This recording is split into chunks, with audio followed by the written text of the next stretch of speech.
Thank you, Mr. Chairman, for the introduction. Good afternoon, everyone.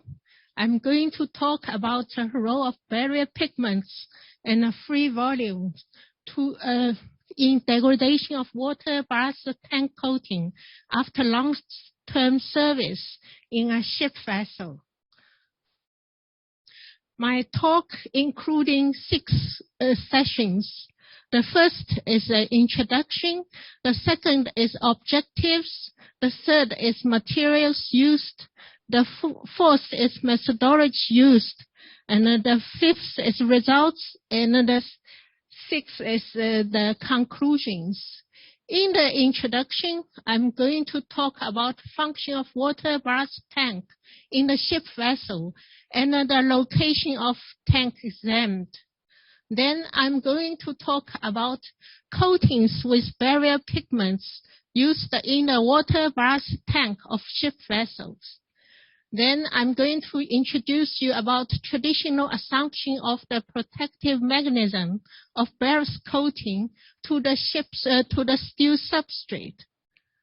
The objectives of this work is examination of microstructure of barrier pigments used in a protective coating, orientation of the barrier pigments in a protective coating, parallel or random, changes of the protective coating and the barrier pigments during degradation, and understand and propose a coating degradation mechanism.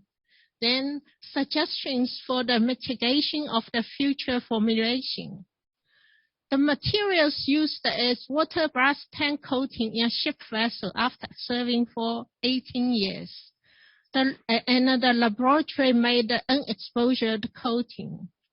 And the methodologies, including onboard investigation and a laboratory investigation. And those contents will be presented in the results, and then the conclusions will be given. So let's start with the introduction of water ballast tank coating with barrier pigments in ship vessel. Have you ever seen those big ship vessels that last time we saw they are stuck on the canal of Egypt? But this vessel is for chemical cargo. They're also very big. When the cargo is loaded, they are very heavy. But when the cargo is discharged, we have to put the seawater into the cargo. And those seawater is very aggressive. And the conditions of the water ballast tank is holding those seawater. Then you can see seawater is in when the cargo is unloaded, and the seawater is out when cargo is loaded.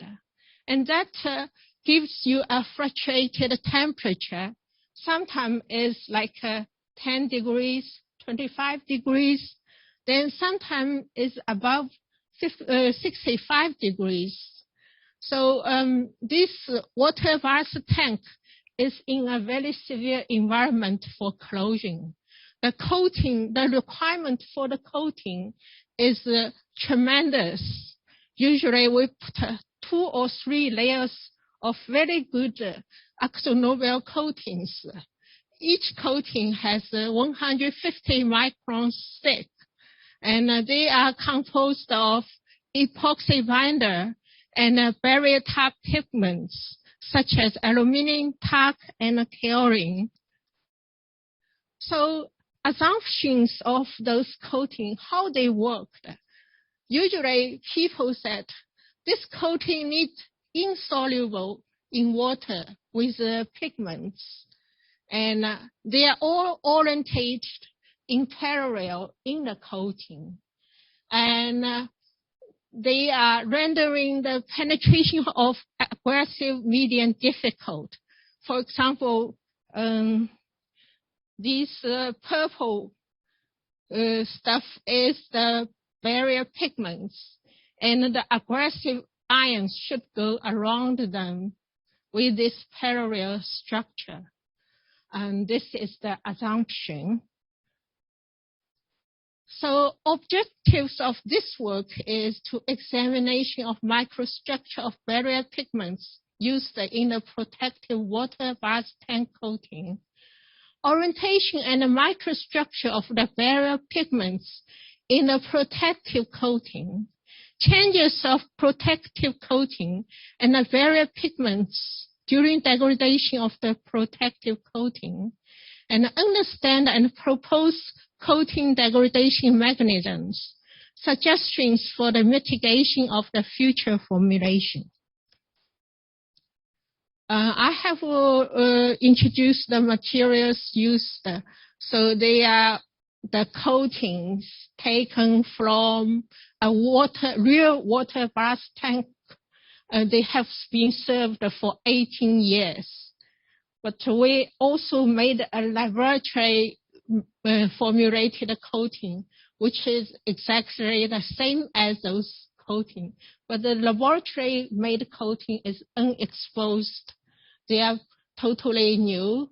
So they pigmented with the same stuff like talc, chlorine, and aluminum flakes. Onboard investigation was carried out by AkzoNobel with Dr. Annalili and his colleagues, and they have done the surface visual inspection and electrochemical impedance measurements, adhesion tests, and undercoating rust observation. Then, on the same position, they take off those coating flakes and send those samples to the University of Manchester. And we have carried out scanning and transmission electron microscope, 3D serial block phase imaging, X-ray tomography, and FTIR analysis. So the next session, I'm going to show you the results we got.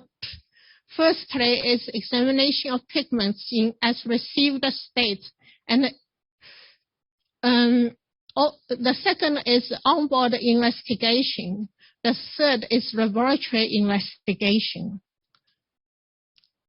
Let's have a look at those pigments before they incorporated in the coating.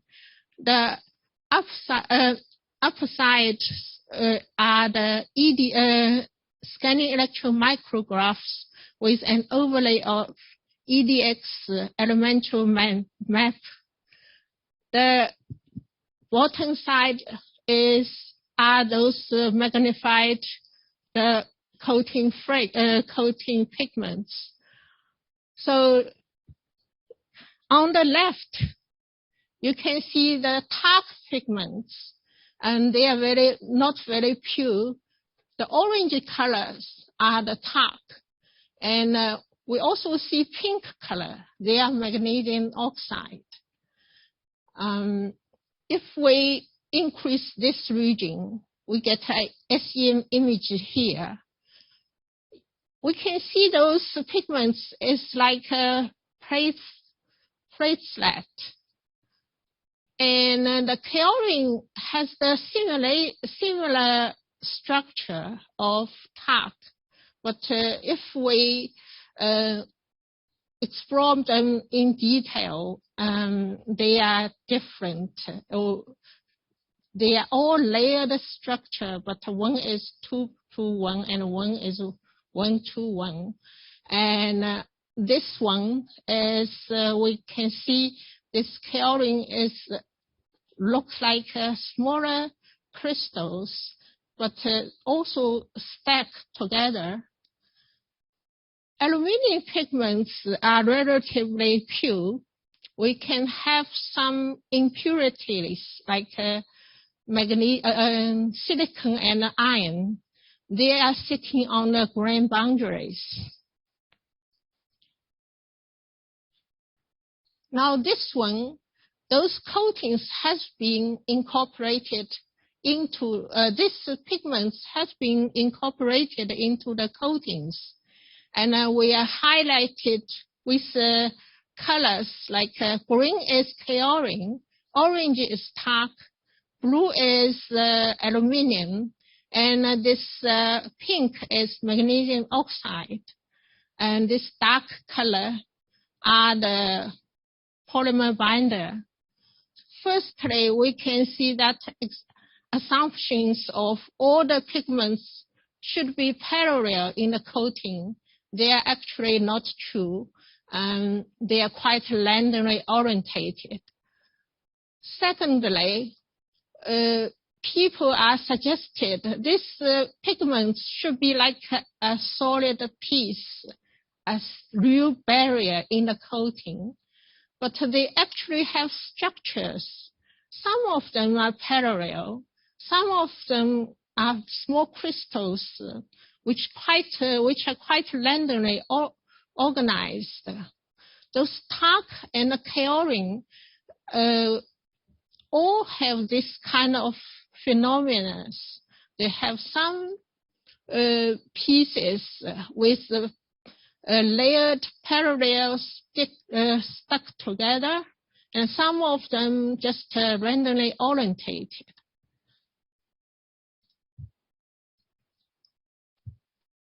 And those are TEM images, which at the increased magnification, I also displayed a TEM dark field image.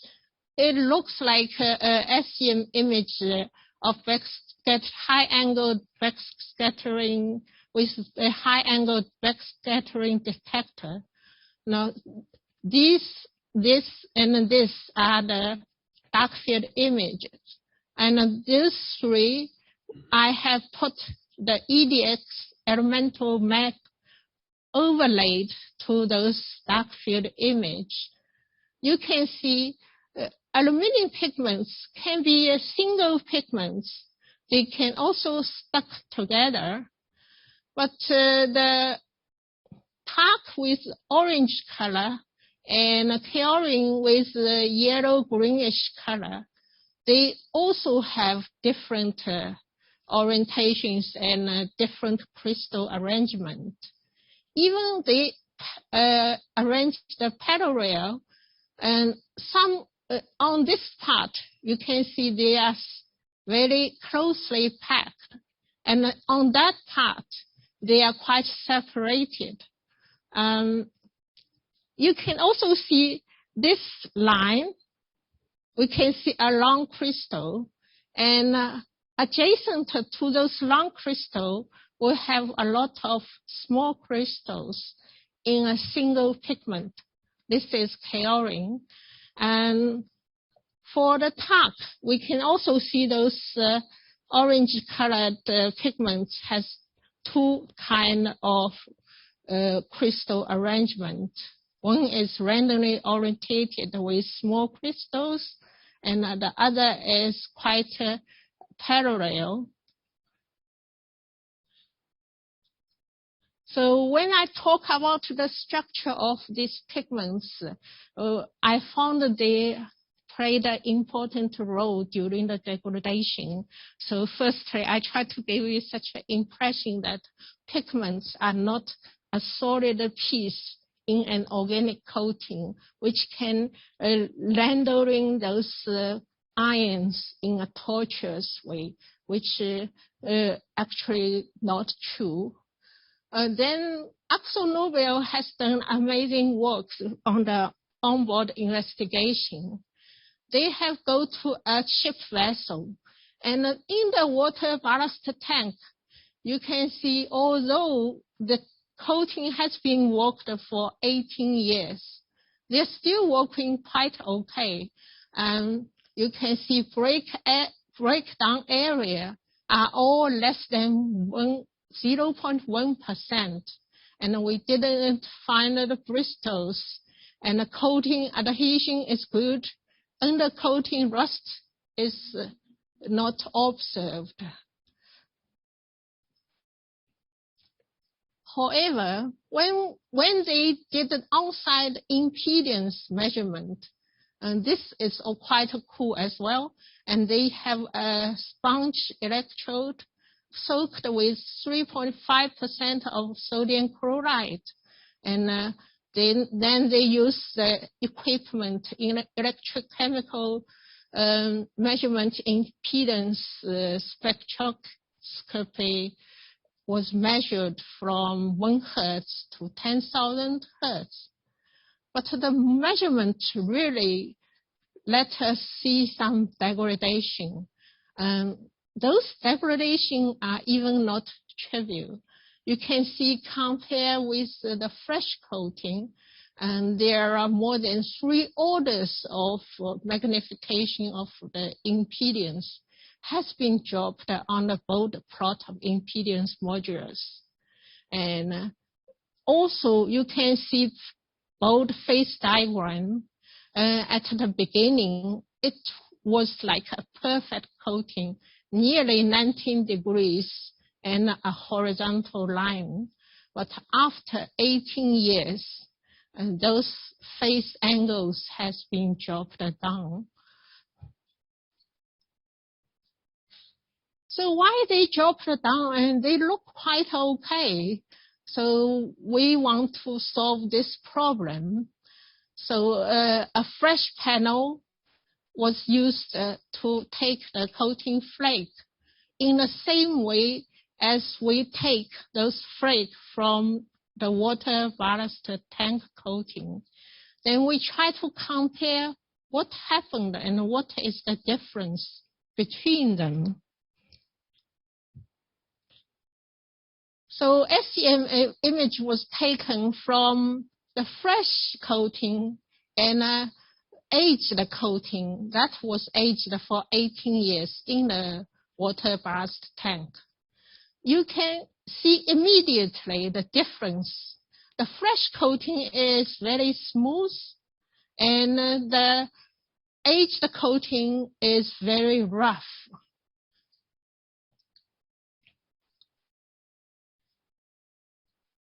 So we sectioned them. Fresh coating, we made a section and displayed here. And aged coating, we made a section here and displayed here. Then you can see immediately a fresh coating surface is smooth. The cross section of the first layer is about 155 microns. But the aged coating, the first layer of the coating is about 43 microns. And the middle coating is similar to the top coating of the fresh one. And then we take those, you see quite a flip of the coating cavities, a lot of stuff present here. And this area was amplified here. Then you can see the cracks and the floating pieces. Those areas was investigated further. When I investigated this area, I divided them to 3 zones. One is yellow zones, the second is amber zones, and the third is red zones. In the yellow zone, you can see pigments of talc and kaolin. They have cracks inside. You can see these 3 images all have red zone. They have cracks in the inside the pigments, but aluminum don't have cracks. They are debonded from the polymer in some locations, but not all the aluminum has such a vulnerable state. Some of them, if they clustered together and they look stronger. Then in the amber zone, you can see that the pigments are separated with polymer binder. And the pigments become very fragmented. And in the red zone, you can see that coating was very, very fragmented. You can see no polymer binder, only those fragmented pigments, which is ready to leave the surface. And in this image, you can see on the top right, this is the red zone. The pigments without polymer binder is floated and ready to leave the surface. And in this adjacent yellow zone, this new exposure, the surface is there. And you can see the pigments has those fracture inside. But below this yellow zone, we said that we define a white zone. This white zone are relatively intact, but although we also see some flaws there. So these are the combination of SEM EDX, SEM image, and X-ray tomography. You can see SEM, if the pigment is oriented vertically, the top layer is about a third of the pigments, which is orientated horizontally.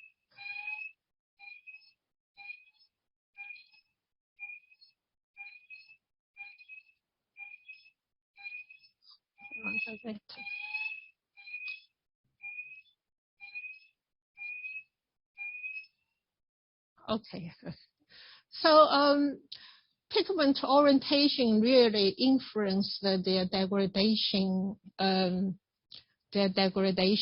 process, and we also can see those cracks of talc, debonding of aluminum.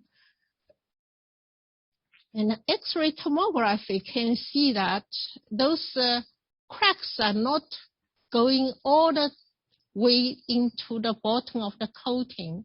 So coating remain impedance, which is still above 10 to 6 ohms square centimeters.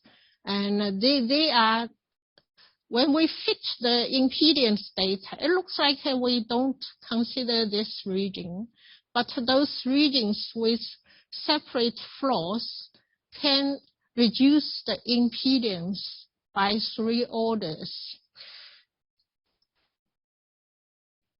And this TEM image and EDX maps just to let you see how the pigments are like how the coating are like at the surface when we have talc, kaolin, and aluminum in separate regions.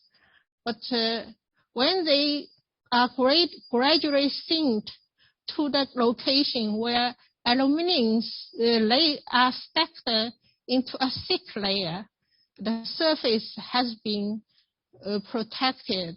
The degradation has been slower down. Also, in the bulk coating, we can see the corrosion of aluminum, and this generates the pores, not in the surface, but quite away from the surface. They also contributed to the free volumes and as well as reduction of the impedance. When we examine the polymer, it looks like a polymer are quite intact and robust, and only we can see a small hydration in this region.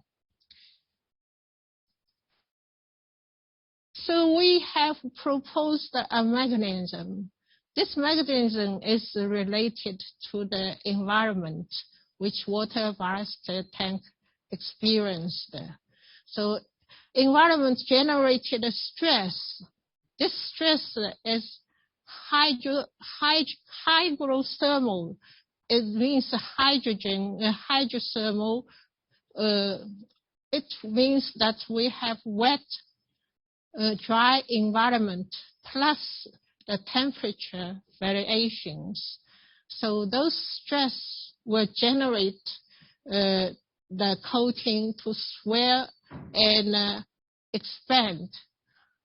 Then the flaws inside the pigments and in the polymer binder will increase, and they will be damaged significantly to some extent when they reach the yellow zone, as I have described before, and then will leave the surface. Then coating thinning will take place. Then we have other two aspects of influence. One is clustered aluminum, which can slow down the degradation process. And another is the pigment orientation. If they orientated vertically towards the surface, this kind of speed will be increased. So the mitigation, what we think is to make those pigments like people expected to be parallel to the surface. And AkzoNobel has made progress. Those pigments orientated parallel was identified in the recent products. So the conclusion is this intensity pigments defects will speed up the degradation of the coating, and the pigment orientation also will influence the coating degradation. Thank you, Yanwen.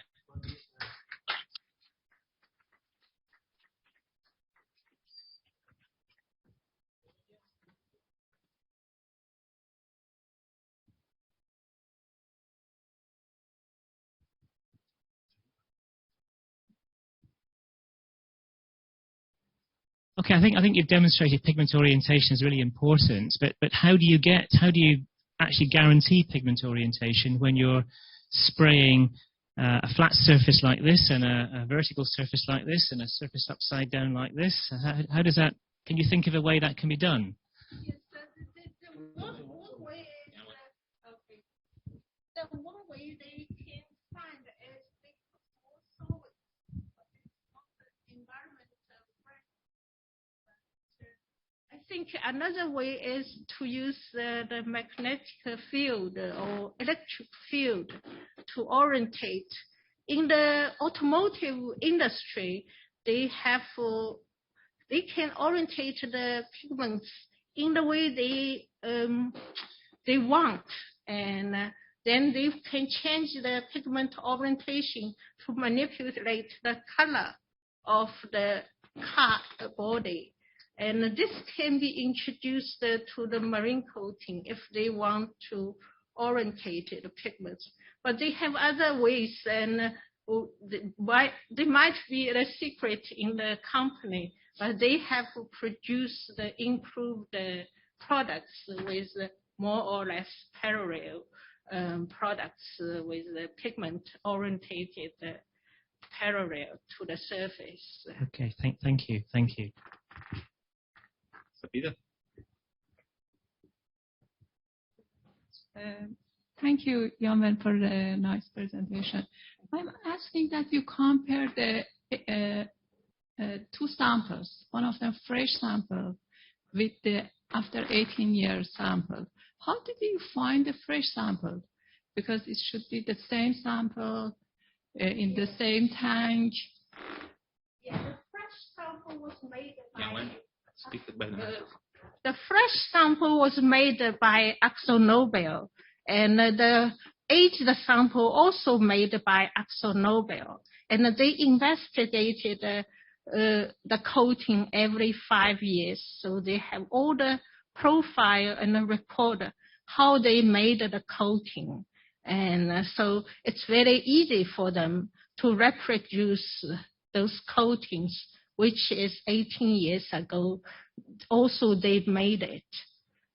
Yeah, but you mentioned that this one is blast tank sample. It should be exactly from the tank.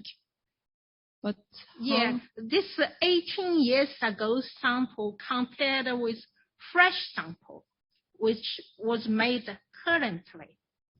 Thanks. So that's what we can compare, what they happened after 18 years. If we have the fresh sample aged 18 years, we don't know what happens by the air age or by the water ballast age. So we compared is the fresh sample without any exposure with the sample which has been aged for 18 years. Thank you very much. Thank you.